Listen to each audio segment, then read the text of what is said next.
చేస్తున్నాం కానీ రాజకీయాలు అవసరం లేదు అని ఎవరన్నా అంటే అది తప్పు. సో ప్రకాష్ గారు, ఇంతకుముందు మనం మాట్లాడుకున్నప్పుడు సైలెంట్ ఓటర్ల మీద కాన్ఫిడెన్స్ అనేది కనిపించింది బీఆర్ఎస్కి. వాళ్ళు ప్రభుత్వానికి అగెయిన్స్ట్గా ఓటు వేశాము అని చెప్పలేరు, అందుకని సైలెంట్గా ఉన్నారు, వాళ్ళు ఎక్కువగా బీఆర్ఎస్ వైపు ఓటు వేశారు అనే భావనే బీఆర్ఎస్లో కూడా కనిపించింది. బట్ వాళ్ళు సైలెంట్ ఓటర్లు కూడా సైలెంట్గానే ఒక డెసిషన్ తీసుకున్నారా? సైలెంట్గానే ఉన్నారు, పోలింగ్ బూత్కు రాకుండా. చాలా 52% ఉంది అందులో. చాలా మంది 49% ఇప్పుడు అయింది కదా, అయింది అంతే. 52% రాలేదు. సైలెంట్ ఓటు చాలా వరకు ఏంటంటే నిర్లిప్తత.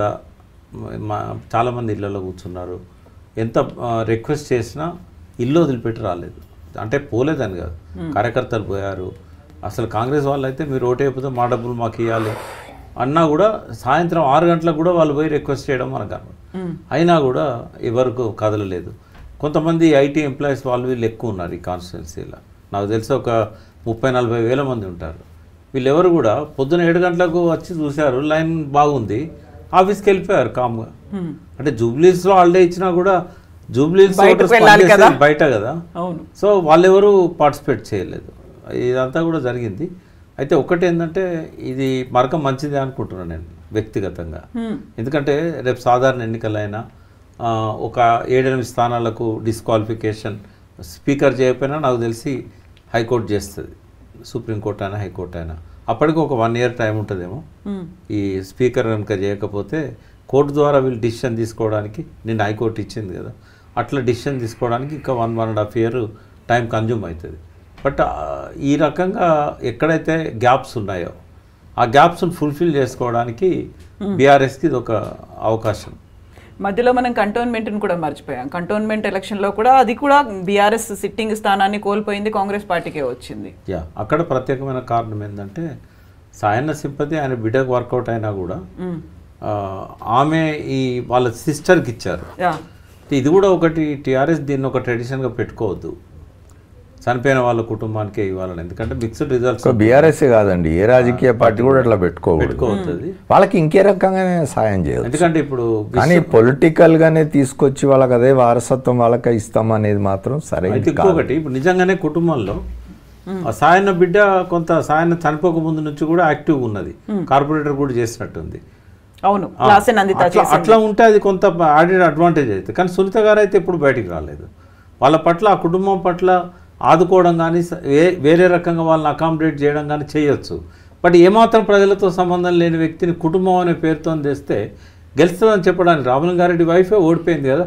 ఆయన చాలా డైనమిక్ పర్సన్, ఆయన లెఫ్ట్ బ్యాక్గ్రౌండ్ ఉన్నోడు. ఈ ట్రెడిషన్ జర్నలిస్ట్ ఈ ట్రెడిషన్ను పక్కకు పెట్టాలి. రెండవది ఏంటంటే ఇది ఒక సంధి దశ. ఎందుకంటున్నా అంటే half of the voters below 35 years young voters. ఎక్కువ అదివరకు ఉన్న ట్రెడిషనల్ పద్ధతుల్లో ఎన్నికలు జరుగుతూ ఉన్నాయి. ఈ యంగ్ ఓటర్స్ను అట్రాక్ట్ చేసే విధంగా ఆ ప్రణాళికలు కానీ ఆ ప్రాక్టీసెస్ కానీ ఏ పార్టీలో లేవు. మజ్లిస్లో కనబడ్డది మనకు. అది యంగ్ ఓటర్స్ ఎవరు మజ్లిస్ కోటేయరు, మజ్లిస్ చెప్పిన పార్టీ కోటేయరు. వాళ్ళ ఒపీనియన్ మనం చూసినప్పుడు సర్వే ఒకటి బిలియన్ కనెక్ట్ అని, second biggest corrupted party Majlis అని ముస్లింలు. ఆ సర్వే మొత్తం ముస్లింలలో జరిగింది. 6800 శాంపుల్స్ ముస్లింలలోనే. First highest corrupted party BJP, second వచ్చి Majlis, third Congress, fourth BRS అని చెప్పారు వాళ్ళు. అంటే యంగ్ ఓటర్స్లలో మాత్రం మజ్లిస్ పట్ల ఫాలోయింగ్ లేదు. వాళ్ళు మౌల్వీలు చెప్పినా అయినారు, ఎవరు చెప్పినా అయినారు, వాళ్ళ నిర్ణయాలు వాళ్ళు తీసుకుంటారు. ఇవాళ ఇదొక ల్యాండ్మార్క్ ఎలక్షన్ లాగా ఉండిపోద్ది. ఎందుకంటే మజ్లిస్ యొక్క ఆధిపత్యం తగ్గుతున్నది. కాంగ్రెస్ ముస్లింల మీద పెట్టుకున్న ఆశలు నెరవేరలేదు అని చెప్పడానికి షేక్పేట కానీ రహమతాన్లో కానీ ఎక్కడెక్కడైతే ముస్లిం ప్యాకెట్స్ ఉన్నాయో నాట్ ఈవెన్ 50% కాంగ్రెస్కి రాలేదు. బీఆర్ఎస్కి ఎక్కువ వచ్చినాయి కాంగ్రెస్ కంటే ముస్లిం బూతులల్లో. ఇందాక ఎగ్జామిన్ చేశాము, ముస్లిం బూతులు అన్నిట్లో 45-55 రేషియోలో కాంగ్రెస్ 45 పడితే 55 బీఆర్ఎస్కి పడ్డాయి. ఇంతకుముందు ఎప్పుడు ఇట్లాంటి ఇది జరగలేదు.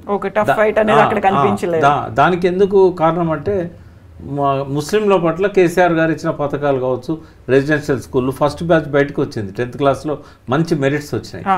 అదివరకు ఎట్లుండేది, వాళ్ళ స్కూలు పంపే శక్తి కూడా ఉండకపోయేది, పిల్లల్ని చదివించే శక్తి ఉండకపోయేది. అదొకటి కావచ్చు. షాదీ ముబారక్ కొన్ని లక్షల మందికి బెనిఫిట్స్ అందినాయి. కాంగ్రెస్ వచ్చినాక 26,000 మంది షాదీ ముబారక్ చెక్కులు పెళ్ళై 2 ఏళ్ళైనా ఇప్పటివరకు ఇవ్వట్లేదు. ఇది 2 బెడ్రూమ్ దానిలో కూడా ముస్లిమ్స్కు దాదాపు హైదరాబాద్ ముస్లిమ్స్కు 10,000 మందికి పైన 2 బెడ్రూమ్ హౌసెస్ వచ్చినాయి స్లమ్లల్లో, మురికివాడలలో ఉండే వాళ్ళకి. ఈ జూబ్లీహిల్స్లోనే ఒక 1,000-1,200 మంది ముస్లిమ్స్కి వచ్చినాయి. మొత్తం 3,500 మందికి ఆ పథకం ఇస్తే.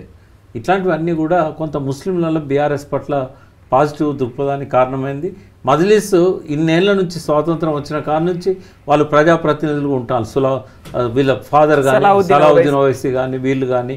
బట్ సాధారణ ముస్లిమ్స్ ఎవరైతే బస్తీలలో ఉంటున్నారో వాళ్ళల్లో ఎటువంటి జీవన ప్రమాణాలు పెరిగిన దాఖలాలు కనబడవు మనకు. ఆ బస్తీలు బాగుపడ్డ దాఖలాలు కూడా కనబడవు.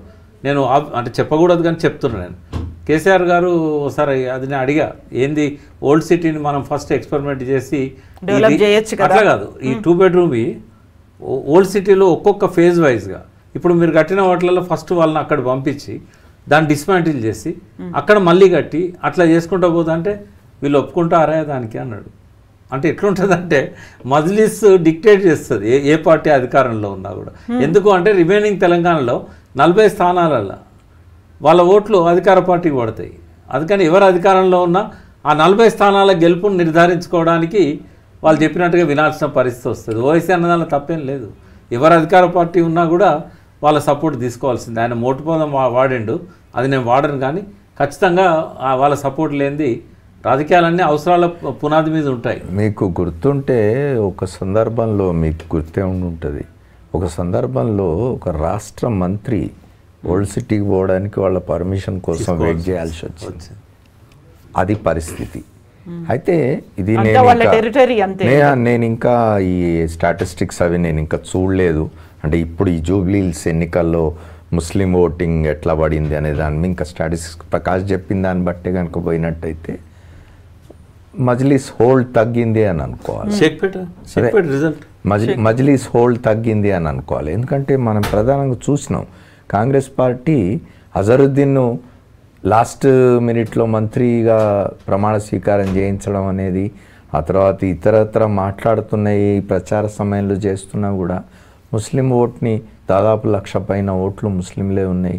వాటి మీద బాగా డిపెండ్ అవుతున్నది కాంగ్రెస్ అనుకున్న క్రమంలో ఇట్లా కనుక జరిగితే డెఫినెట్గా మజ్లిస్ హోల్డ్, తర్వాత ముస్లిమ్స్ అంతా ఎన్మాస్ ఒకవైపు వేస్తారు అనే ఒక అభిప్రాయం మాత్రం పటాపంచలైపోయే అవకాశం ఉంది. ఒకసారి లెక్కలన్నీ బయటకు వచ్చిన తర్వాత తెలుస్తుంది. అది షేక్పేట్లో వాళ్ళు ఎక్స్పెక్ట్ చేసిన రేంజ్లో పడకపోవడానికి ఏంటంటే అక్కడ రిగ్గింగ్ ఎక్కువ జరిగింది. 50 బూతులలో అసలు టీఆర్ఎస్ ప్రజెన్స్ లేదు. బయట కానీ ఏజెంట్ లేరు, బయట కూడా లేరు. అసలు ఒక కండవ కనబడలేదు ఎక్కడ. 70 అట, నేను 50 అన్నాను. 70 స్థానాలలో బీఆర్ఎస్ లేదు అక్కడ షేక్పేట్లో. అయినా కూడా ఆడ neck to neck first round ఫలితం వచ్చింది కదా, 70 పోలింగ్ బూత్స్. అది 70 పోలింగ్ బూతులలో ప్రజెన్స్ లేదు బీఆర్ఎస్. అక్కడే దొంగోట్లు ఎక్కువ పడ్డాయి. టీఆర్ఎస్ వాళ్ళు గొడవ చేసింది అక్కడనే, ఇవన్నీ కూడా అక్కడే జరిగినాయి. అయినా కూడా నెక్ టు నెక్ వచ్చింది. అంటే ముస్లిమ్స్ వన్ సైడ్ లేరు అనేది అక్కడ మనకు రిఫ్లెక్షన్.